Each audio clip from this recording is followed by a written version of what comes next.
দর্শক, অনেক পুরনো একটা আমার নিজস্ব জীবনের একটা ব্যক্তিগত একটা ঘটনা দিয়ে বরং শুরু করি। এটা আমার নিজের ঘটনা না, আমি সে সময় যে জায়গায় চাকরি করতাম সেই অফিসের নিউজ সংক্রান্ত একটা ঘটনা। এটা 2001 সালের শুরুর দিকের কথা বলছি।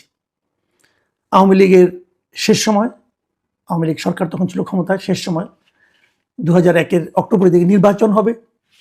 এ সময় আমরা দেখলাম যে আওয়ামী লীগের সেই সরকারের বিভিন্ন কর্মকর্তা, মন্ত্রী, এমপি এরা নানা ধরনের চুক্তি, নানা ধরনের কর্মকাণ্ড, নানা ধরনের অর্থনৈতিক আপনার প্রজেক্ট নিয়ে খুব দৌড়াদৌড়ি করছে।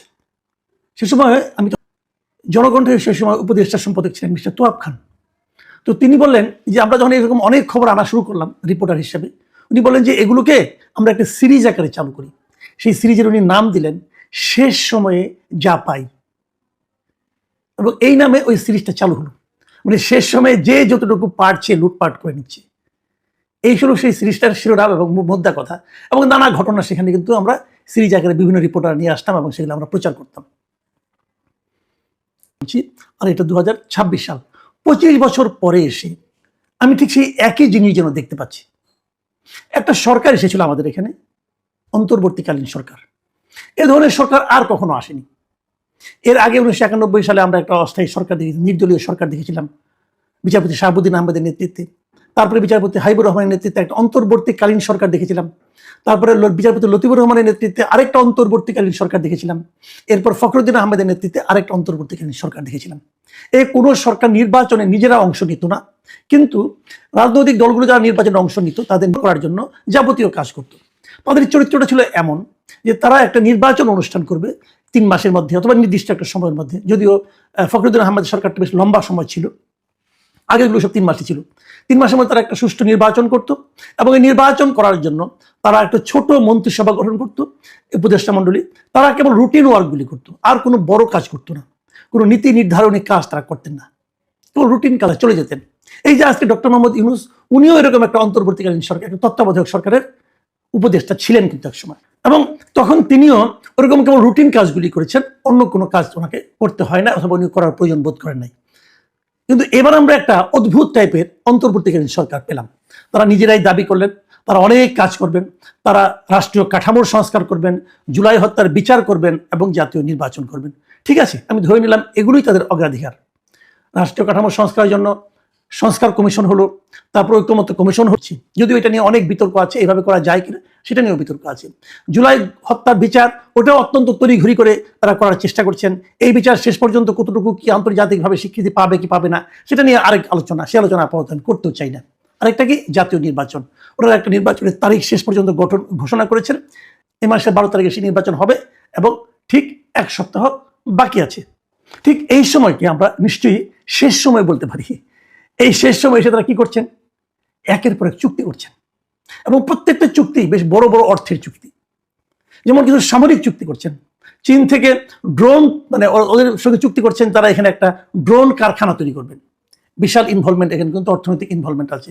পাকিস্তান থেকে জেএফ তারা কিনবেন, চীন থেকে JS-10C যুদ্ধ বিমান কিনবেন, ইউরোপীয় কনসোর্টিয়াম থেকে ইউরোফাইটার টাইফুন যুদ্ধ বিমান কিনবেন, দক্ষিণ কোরিয়া থেকে সাবমেরিন কিনবেন, তুরস্ক থেকে T-129 অ্যাটাক হেলিকপ্টার কিনবেন, যুক্তরাষ্ট্র থেকে ব্ল্যাক হক মাল্টি রোল হেলিকপ্টার কিনবেন, এবং 650 কোটি টাকায় যুদ্ধজাহাজ যে খালিদ বিন ওয়ালিদ যেটা আছে তার সক্ষমতা বাড়ানোর কাজ করবেন। মানে আর্মি, নেভি এবং এয়ারফোর্স এই সবগুলোর জন্য বিপুল অঙ্কের কেনাকাটা করছেন। একটা কথা মাথায় রাখবেন, এই যে সামরিক কেনাকাটা আছে না, এগুলো কোনো অডিট হয় না, এগুলো নিয়ে কেউ কোনো প্রশ্নও করতে পারে না। 5 টাকার জিনিস আপনি কি 5 লাখ টাকায় কিনেছেন, নাকি 5 টাকার জিনিস 6 টাকায় কিনেছেন, এটা নিয়েও কোনো আলোচনা হয় না, কখনোই হয়নি, আগামীতেও হবে না। সামরিক কেনাকাটা এরকম ভাবেই হয়। এই কেনাকাটাগুলি খুব গুরুত্বের সঙ্গে করছেন। কে করছেন? এর সঙ্গে মূলত লোককে, অবশ্যই সেই বাহিনীগুলি তো আছেই, তার সঙ্গে এগুলো আমাদের যিনি নিরাপত্তা উপদেষ্টা আছেন মিস্টার খলিলুর রহমান, তিনি হলো এই কাজগুলোর মধ্যমণি অবস্থায় আছেন, কেনাকাটা করছেন। এই শেষ সময়ে উনি কেন কিনছেন এগুলো? এই যে শেষ সময় উনি কিনছেন, এটা পরবর্তী যে সরকার আসবে তারা কি এটা মানবে? তারা কি, এটা নিয়ে কিন্তু প্রশ্ন আছে। হয়তো উনি বলবেন আমি চুক্তি করলাম, আমি আমার কমিশন পেয়ে গেলাম, চলে গেলাম, শেষ, আলোচনা শেষ, আগামীতে যে আসবে সে বুঝবে। এগুলি কি এভাবে হবে? দেখুন, এই বিষয়টা নিয়ে খলিল সাহেবকে জিজ্ঞাসা করা হয়েছিল। আজকে উনি পররাষ্ট্র মন্ত্রণালয়ে গিয়েছিলেন, ওখান থেকে যখন বের হন তখন সাংবাদিক ওনাকে জিজ্ঞাসা করেছিলেন যে সরকারের শেষ মুহূর্তে এই যে প্রতিরক্ষা চুক্তিগুলি করছেন এটা কেন? উনি কি বলেছেন জানেন? উনি বলেছেন এটা চলমান এই প্রক্রিয়া, মানে এটা অনেকদিন ধরে চলছিল, এই প্রক্রিয়ার মধ্যে চলছে, এটা কোনো সমস্যা নেই। সাংবাদিকরা তাকে পাল্টা প্রশ্ন করেছিল, যদি আগামী সরকার যারা আসবেন তারা যদি এই চুক্তিগুলিকে বাতিল করে দেন, চুক্তিগুলিকে তারা যদি কন্টিনিউ না করেন তাহলে কি হবে? উনি কি বললেন? উনি কিন্তু এগুলো জবাব দেননি, উনি প্রশ্নটা এড়িয়ে গেছেন এভাবে, যেটা অনুমান নির্ভর প্রশ্ন হতে পারে। অনুমান নির্ভর প্রশ্ন, অনুমান নির্ভর প্রশ্ন মানে কি? সেখানে একটা সম্ভাবনা আছে, আপনি সেই সম্ভাবনাটা জবাব দেন। উনি কোনো জবাব দেননি, কারণ আসলে ওনার কাছে কোনো গ্রহণযোগ্য জবাব নেই। কেবল এই অন্তর্বর্তীকালীন সরকারই না, রেগুলার গভর্নমেন্ট যখন সারা দুনিয়াতে যখন একটা রেগুলার গভর্নমেন্ট হয়, যখন তারা নির্বাচনের ডেট ঘোষণা করে, যখন তারা শিডিউল মানে নির্বাচনী প্রক্রিয়া শুরু করে, তখন সাধারণত ওই যে গভর্নমেন্টে বিদায় নেবে সেই গভর্নমেন্টে কোনো ধরনের বড় চুক্তিতে যায় না, আন্তর্জাতিক চুক্তিতে তো যায়ই না। আর এটাকে রেগুলার গভর্নমেন্টও না, জনগণের ম্যান্ডেট বিহীন একটা গভর্নমেন্ট, তারা এখনই এরকম হাজার হাজার কোটি টাকার চুক্তি করা শুরু করেছেন। কেবল এটাই না, আপনারা দেখেছেন এই 1.5 বছরের সরকার, যে সরকারের বয়স আয়ু মাত্র 1.5 বছর, তারা 32 বছর, 30 বছর, 20 বছর মেয়াদি সেই চুক্তি যদি আলটিমেটলি ফেল হয়, সেই চুক্তি যদি আমাদের জন্য ক্ষতিকর হয়, সেই চুক্তি যদি আমাদের জন্য অর্থনৈতিকভাবে বিশাল ক্ষতির কারণ হয়, আপনি কাকে ধরবেন? এই সবগুলো লোক তো বিদেশ চলে যাবে, এত সব বিদেশি লোক, বিদেশ থেকে ডক্টর ইউনূস তাদের আমদানি করে নিয়ে আসছেন। যদিও খলিলুর রহমান সাহেব বলেছেন, দাবি করেছেন উনি নাকি আমেরিকার নাগরিক না। যদি নাগরিক না হন, আসলে এটা নাগরিক হওয়া না হওয়া কিন্তু বড় ব্যাপার না, বড় ব্যাপার হলো উনি আমেরিকায় যে বৈধভাবে থাকতে পারবেন কিনা। উনি যদি না থাকতে পারেন তাহলে গত 2 দশকের বেশি সময় উনি আমেরিকায় ছিলেন কিভাবে? উনি যদি টোটালি আমেরিকা থেকে থাকার ওনার কোনো উপযুক্ততা না থাকে তাহলে কিভাবে ছিলেন ভাই?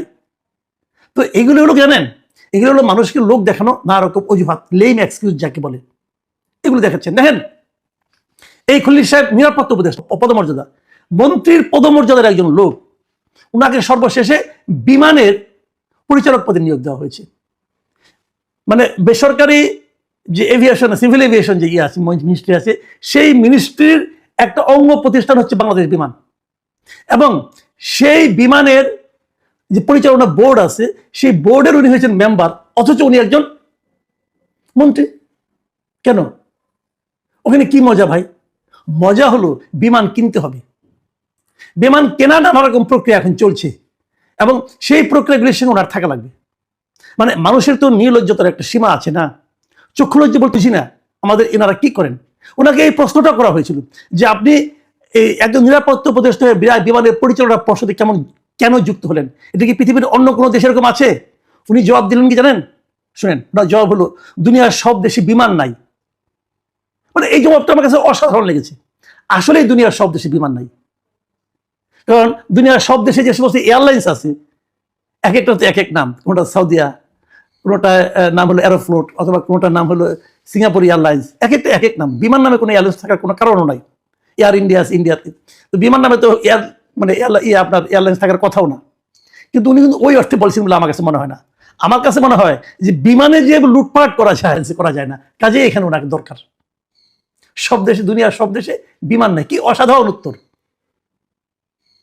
মানে এই জবাব শোনার পর আপনি হাসবেন নাকি কাঁদবেন? আরো তো অনেক কথা আছে। দুনিয়ার কোনো দেশ, সব দেশে খলিলুর রহমান নাই, দুনিয়ার সব দেশে ডক্টর ইউনূস নাই, দুনিয়ার সব দেশে আপনার শেখ বশিরউদ্দিন নাই, নাই তো, ওনারাই তো এগুলো করেন। মানে কি কার যে কোথায় লাইন বোঝা বড় কঠিন। কারণ বিমানের পরিচালনা পরিষদে আবার নির্বাচন কমিশনের যে সচিব আছেন ওনাকেও নেওয়া হয়েছে। এই ভদ্রলোক নির্বাচন কমিশনের সচিব, এই মুহূর্তে নির্বাচনটা হচ্ছে সবচেয়ে বড় কাজ, ওইখান থেকে এনে তাকে আবার এটার পরিচালনা খুঁজে দেখেন। সব রসুনের একটা তো গোড়া থাকে, গোড়াটা খোঁজা কিন্তু খুব একটা কঠিন না। তো এভাবে দেশ চলছে, এভাবে যাওয়ার আগে শেষ সময়ে কতটুকু পাওয়া যায় তার একটা প্রতিযোগিতা চলছে। আমরা জানি না আগামী সরকার এগুলোকে কিভাবে বিচার করবেন, তবে আমি আশা করব আগামী সরকার যেন এগুলো সিরিয়াসলি নেন। এবং সেই সঙ্গে এটাও আশা করব, ঢাকা উত্তর সিটি কর্পোরেশনের মেয়রের ক্ষেত্রে যা হয়েছে, উনি কিন্তু মেয়র, ওনাকে নিয়োগ দেওয়ার জন্য ওই সময়ের যে লোকাল গভর্নমেন্ট মন্ত্রী উপদেষ্টা ছিলেন আছেন, যে ওনাকে আমি চিনি, উনি খুব ভালো সার্টিফিকেট, ওনাকে মেয়র নিযুক্ত করা হোক। ওনাকে মেয়র নিযুক্ত করা হয়েছে, এবং উনি এত দুর্নীতি করেছেন, দুদক এখন ওনাকে বলেছে যে তুমি দেশ ত্যাগ করতে পারবে না। আমি মনে করি এই যারা উপদেষ্টা পদমর্যাদা আছে, যত লোক আছে উপদেষ্টা, এই সবারই দেশ ত্যাগ করার একটা নিষেধাজ্ঞা আসা উচিত।